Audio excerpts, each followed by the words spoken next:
ఉమ్మొకటిది సోకొకటిది అంటోంది వైఎస్ఆర్ కాంగ్రెస్ పార్టీ.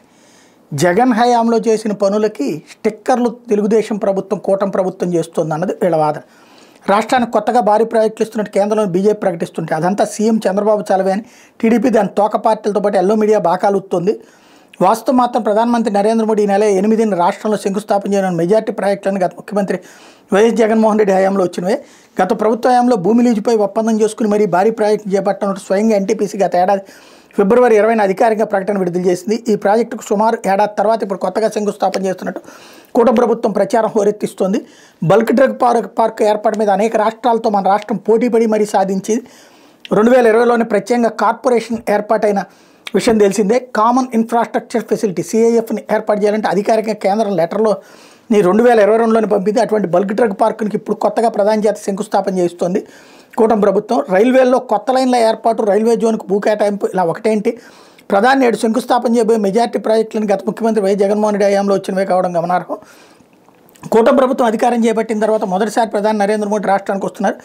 ఈ నేపథ్యంలో రాష్ట్రానికి ప్రత్యేక హోదాను కొత్త ప్రాజెక్టులను ప్రకటించే విధంగా చంద్రబాబు నేతృత్వంలో రాష్ట్ర ప్రభుత్వం ప్రయత్నించాలి. అయితే ఏడాది 2 ఏళ్ల క్రితం ప్రకటించి భూ కేటాయింపులు, లీజు ఒప్పందాలు కూడా ముగిసిన పాత ప్రాజెక్టులకి మళ్లీ శంకుస్థాపన చేసేందుకు సిద్ధమవుతుంటే మహాప్రసాదం ప్రభు అంటూ కీర్తించుకుంటూ చంద్రబాబు ప్రభుత్వం సాష్టాంగ నమస్కారాలు చేస్తాం ఖాతాలో వేసుకునేందుకు ప్రయత్నిస్తోంది.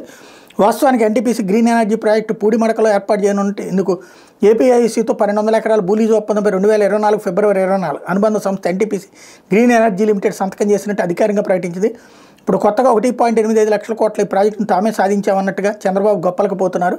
నక్కపల్లి వద్ద ఏర్పాటు కానున్న బల్క్ డ్రగ్ పార్క్ కోసం ప్రత్యేకంగా 2020లో AP bulk drug infrastructure corporation గత జగన్మోహన్ రెడ్డి ప్రభుత్వం ఏర్పాటు చేసింది. రాష్ట్రానికి బల్క్ డ్రగ్ పార్కును కేటాయిస్తున్నట్టు కేంద్రం ప్రకటించడంతో పాటు ఈ పార్కులో కామన్ ఇన్ఫ్రాస్ట్రక్చర్ ఫెసిలిటీస్ని ఏర్పాటు చేయాలంటూ 2022 నవంబర్లో కేంద్ర ఫార్మాస్యూటికల్ కెమికల్స్ అండ్ ఫెర్టిలైజర్స్ శాఖ అండర్ సెక్రటరీ అధికారికంగా లేఖ పంపారు. మొత్తం 1876 కోట్లతో చేపట్టే ఈ ప్రాజెక్టు కోసం మొదటి విడత కింద 223 కోట్లను మార్చి 2023లోనే విడుదల చేశారు. వాస్తవాలు ఎలా ఉంటే ఇప్పుడు కొత్తగా NTPC green hydrogen park, bulk drug పార్క్ని ప్రధాన జాతి శంకుస్థాపన చేయించేందుకు సిద్ధమైంది. రైల్వే జోన్కి ముడసర్లో వల్ల అవసరమైన భూమిని గత ప్రభుత్వం కేటాయించింది. అయితే అసలు భూమి కేటాయించలేదని అక్కడ భూమి నిర్మాణాలకు అనువైంది కాదంటూ తప్పుడు ఆరోపణలు చేసి ఇప్పుడు అదే ప్రాంతంలో రైల్వే జోన్ నిర్మాణ పనులకు శంకుస్థాపన చేస్తున్నారు. ఇవే కాకుండా దువ్వాడ, సింహాచలం, విశాఖపట్నం, గోపాలపట్నం వద్ద 3-4 రైల్వే లైన్ల నిర్మాణ పనులకు కూడా గతంలోనే అనుమతులు వచ్చాయి. ఈ పనులు కూడా కొంతమేర ప్రారంభమయ్యాయి. ఇప్పుడు వీటిని కూడా కొత్తగా చేపడుతున్నట్టు జాబితాలో చేర్చారు. కృష్ణపట్నం వద్ద క్రిస్ సిటీ ఏర్పాటు, గుత్తి, పెండేకల్ డబ్లింగ్ పనులు ఇలా ఒకటేంటి మెజార్టీ ప్రాజెక్టులను గత ప్రభుత్వ హయాంలో మంజూరైనవే కావడం గమనార్హం అంటున్నారు. అయితే అదేదో అప్పుడే ఇనాగరేషన్లు చేయించుంటే మోడీ గారితో ఈ చర్చ అయ్యేది కాదు.